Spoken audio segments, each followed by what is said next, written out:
Hey, Shalom, Hashem, when the stuff souls by giving no praise to Yahweh, Hashem, Shai, Hashem, Kodash, that belongs to the apostles of GMS and honors to you brothers that are doing the work in truth while sincerity.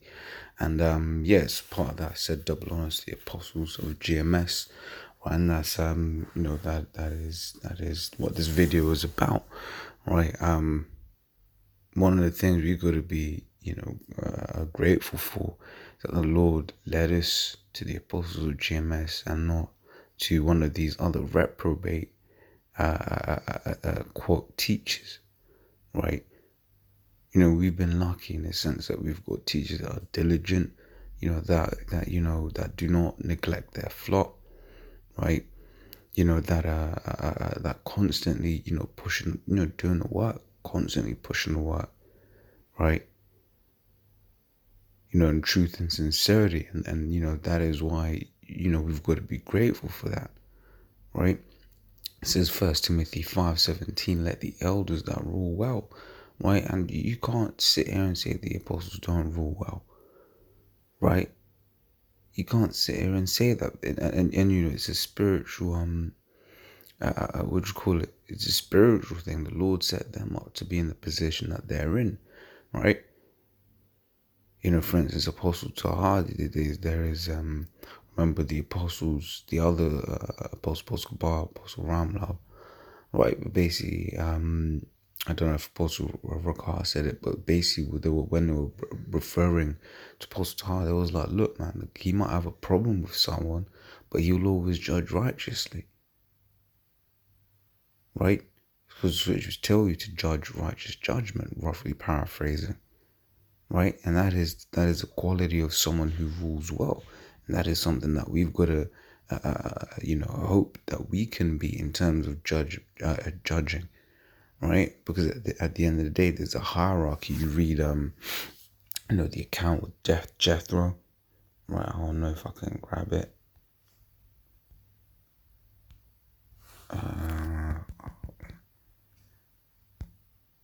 I don't know how it's phrased, so I'm just gonna have to look for it.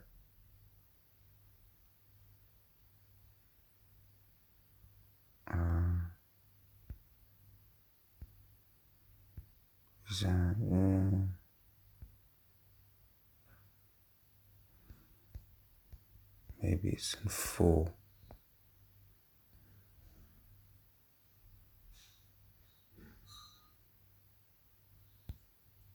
Yeah, no, I can't find it.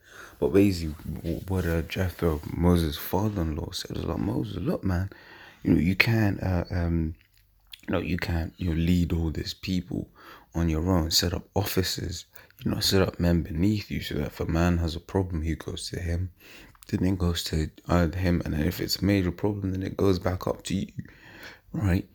And that's what the apostles have done. They're at the moment, they're the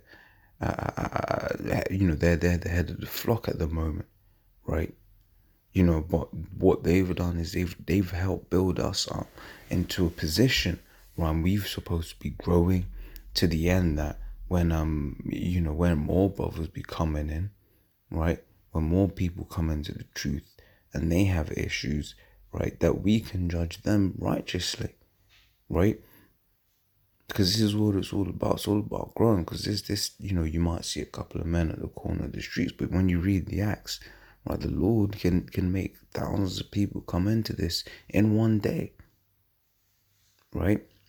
So I'll read that again. 1 Timothy 5:17, let the elders that rule well be counted worthy of double honor, especially they who labor in word and doctrine. This is Hebrews 5:12. For the time you ought to be teachers, right? You have need that one teacher again, right? Which is what I was trying to explain, and within the last precept, right? Because we want to be teachers. We're trying to grow. We're trying to be, the best teachers that we can be, the best prophets, and that we can be, quote unquote. Obviously, you know that everything is given from the Most High, right? But we're trying to be the best that we can be. But the first thing is we got to learn. We got to be taught, right? It says, ye have need that one teach you again, which be the first principles of the oracles of the Most High, and that become such as have need of milk and not of a strong meat. For everyone that useth milk is unskillful in the word of righteousness, for he is a babe. When you first come in, what do you call it? You're a babe, right? Let me grab this real quick.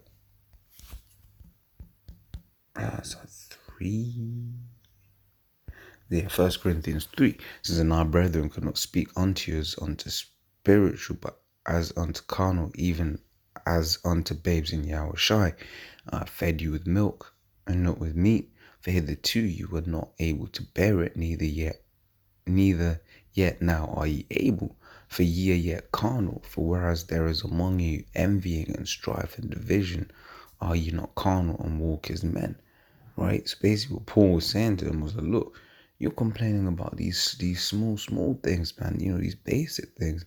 Therefore, you basically saying you ain't on a level, right? Therefore, I've just been giving you the milk, right? Because if I was to give you the meat, you choke, right? That's why that analogy is given, right? So we go back here, right? It says, for everyone that uses milk is unskillful in the word of righteousness, for he is a babe. Right? When you first come into this, you're a babe, right? It says, but strong meat belongeth unto them that are of full age, right? And you hear how long the apostles have been in this truth and diligence, right? 30 plus years, right? I'll be honest, I ain't even 30 yet, 30 years.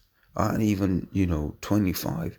And the apostles have been doing this longer than I've been alive, right? It says, but strong meat belongeth to them that are of full age, even though those who by reason of use have their senses exercised to discern both good and evil, right?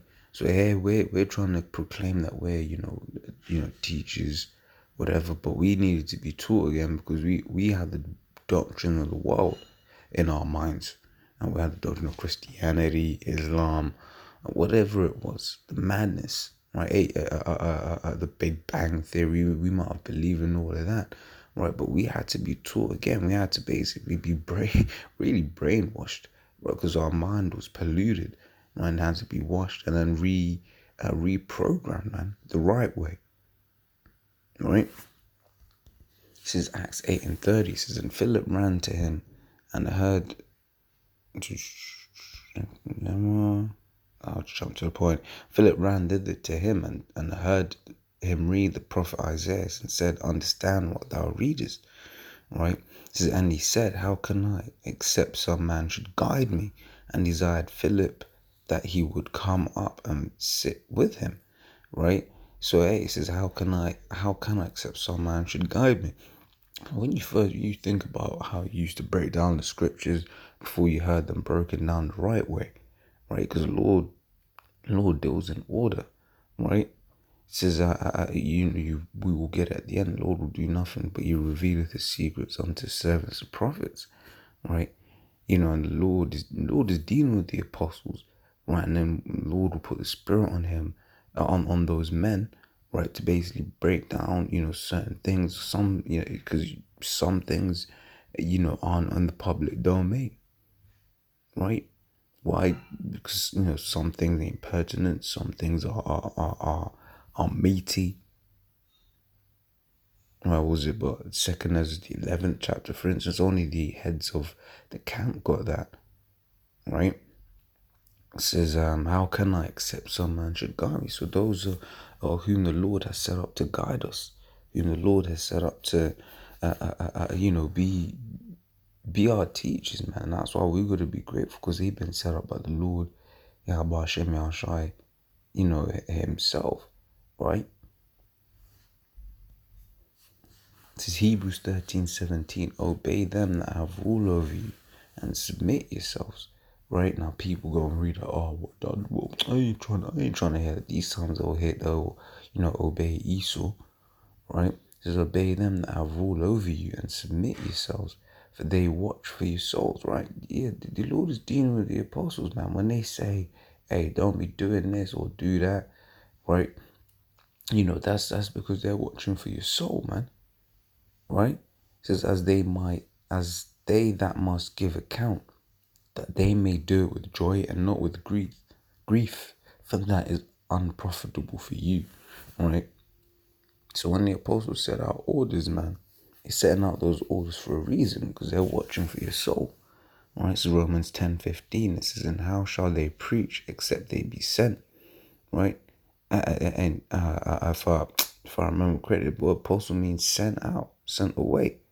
Right? So the Lord has basically sent, the apostles, man. Why don't you know that? Because they're the only ones who can confidently say, look, man, we got 100% truth. Right? These other cats can't say that. They don't want to say that. Right?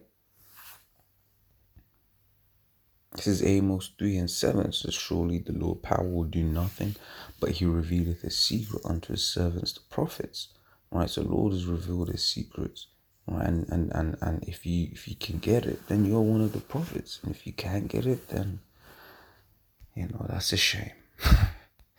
Right, I'll end with this. Deuteronomy 29:29. Right, it says, the secret things belong unto the Lord our power. Right, but those things which are revealed belong unto us and to our children forever, that we may do all the words of this law. Right, so there are certain things that the Lord hasn't revealed unto us. Right, but of all the things that he has revealed, we have 100% truth in that. Right, starting with the apostles on down. Right, so yeah, that's that was a quick one on giving double honors and being grateful for the teachers that we have. Right, if you listen to Apostle Ramar's videos, every now and then he'll make mention of how mad it was in the old school, right? About how he had leaders who were tyrants, right? But the bad leaders of Israel, hey, when you read throughout the scriptures, the Lord's go and deal with them, man, right? The people that are being led to destruction by their leaders.